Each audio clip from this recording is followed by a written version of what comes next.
अस्सलाम वालेकुम जी। जमशेद भाई क्या हाल है? जमशेद भाई ये फीमेल के बच्चे अभी अंदर ही निकले हैं, 7 के 8 बच्चे हैं ये अभी के वजीरे नहीं हुए थे। और दूसरी इस फीमेल के ये 7 बच्चे।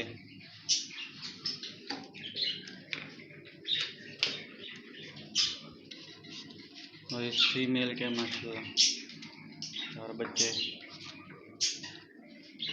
और इसके बाद ये सब बच्चे माशाल्लाह हेल्दी और एक्टिव सब। और ये माशाल्लाह मेरा फार्म चला रहा है। ये वो 2 फीमेल हैं, ये प्रेग्नेंट हो गई हैं, तो देखते हैं।